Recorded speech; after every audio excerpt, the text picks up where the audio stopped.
சேர்ல உட்காந்துட்டு அங்கே உட்காந்தது பத்தாதுன்னா வெளியில் போயிட்டு அந்த அண்ணன் தம்பி குரூப் இருக்குல்ல, எத்தனை அண்ணன் எத்தனை தம்பி எத்தனை தங்கச்சி இருக்கு கணிக்கு, கெமி, சபரி, எஃப்ஜே, வினோத், விக்ரம், அதுக்கப்புறம் வேற என்ன, ரம்யா, அரோரா எல்லாமே இப்போ தங்கச்சி அண்ணன் தம்பி குரூப் ஆயிடுச்சு. அது பெரிய ஜாயின்ட் ஃபேமிலி ஆயிடுச்சுங்க.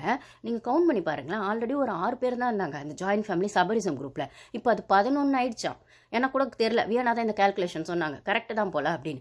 ஏன்னா இப்போ இவங்க 4 பேர் தான் தனியாக நிற்கிறாங்க. மொத்தம் இப்போ இங்கே சண்டை போட்டு வாக் அவுட் பண்ணிட்டு அங்கே போய் நின்றுக்கிட்டு அவ்வளோ நியாயம் பேசுகிறாங்க. அங்கே எஃப்ஜே அவன் விக்ரமா அவனுக்கு அந்த பூண்டு தோல் அந்த பெருக்குனது செஞ்சது அந்த பெர்ஃபார்ம் பண்ணாமல் அந்த வெளியிலேருந்து வந்த சீஃப் கெஸ்ட் ஒரு காயின் கொடுத்துட்டு நீங்கள் க்ளீன் பண்ணலன்னு சொன்னது அவனுக்கு ஹர்ட் ஆயிடுச்சான், ஈகோ ஹர்ட் ஆயிடுச்சான். அவன் ஏற்கனவே சேடிஸ்ட்டு, அவன் பேர் மேலே ஈகோயிஸ்ட்டு அவன். அப்படி இருக்கிற பட்சத்தில் அது சீஃப் கெஸ்ட் வாயால் இவருக்கு வந்தது இவருக்குள்ளே குத்துக்குச்சான், குடஞ்சிச்சான். அதுக்கப்புறம் அவங்களுக்கு க்ளீன் பண்ணும்போதுமே பாரு வேணா அதெல்லாம் உங்களுக்கு 1 ஹவரில் வரும், பாட்டு பாடி மார்க் பண்ணுறேன். ஏன்ப்பா நீங்கள் அவங்கள பாட்டு பாடி மார்க் பண்ணும்போது நீ தானே சொன்ன காமெடின்னு அப்படி ஹர்ட் ஆகுதான். சரி அதெல்லாம் பெரிய விஷயமா எடுத்துக்க முடியாதுன்னு, கேம்குள்ளே அவங்களும் காமெடி பண்ணுறாங்கன்னு எடுத்துக்கோ. நீ காமெடி பண்ணால் மட்டும் அவங்க அப்படி எடுத்துக்கணும், அவங்க காமெடி பண்ணாலும் நீ அப்படி எடுத்துக்கலாம்ல. கேம்குள்ளே பண்ணுறாங்க, டாஸ்க்கு பண்ணுறாங்க, இல்லை டாஸ்க்கு இன்ட்ரெஸ்டிங்காக நீ சொல்கிறது தான், டாஸ்க்கு இன்ட்ரெஸ்டிங்காக பண்ணுறதுக்கு பண்ணுறாங்க, ஃபன்னாக பண்ணுறதுக்கு பண்ணுறாங்க. அதையே உனக்கு உள்ளே குத்துது கூட இது. நீ தானேப்பா அந்த டாஸ்க்கை 10 வாட்டி படித்த, ஃபன் டாஸ்க்குன்னு சொன்னார் பிக் பாஸ், ஃபன் டாஸ்க்குன்னு சொன்னார்னு அப்படியே உன்னால் ஃபன்னாக எடுத்துக்க முடியல.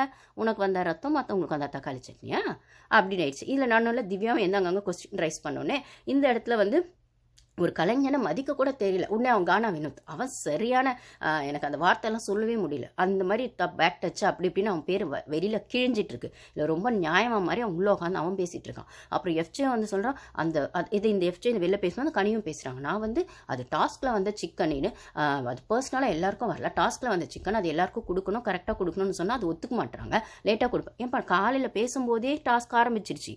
சாண்ட்ரா நீங்கள்லாம் குரூப்பாக பேசும்போதே இன்னைக்கு டாஸ்கில் நம்ம இப்படி தான் பண்ண போகிறோம், ரவை கஞ்சினா ரவை கஞ்சி தான் பண்ண போகிறோம், ரசம்னா ரசம் தான் பண்ண போகிறோம். அவங்க கேட்கறதுலாம் இஷ்டத்துக்கு பண்ண முடியாது, நம்மளும் பெர்ஃபார்ம் பண்ணணும், கிச்சன்லேயே நம்மளை இருக்க வைக்கிறதா அவங்க பிளானு, அதுக்கு நம்ம ஒத்துக்கக்கூடாதுன்னு அப்போல்லாம் பேசும்போது நீ தலையை தானே மாட்டினேன்.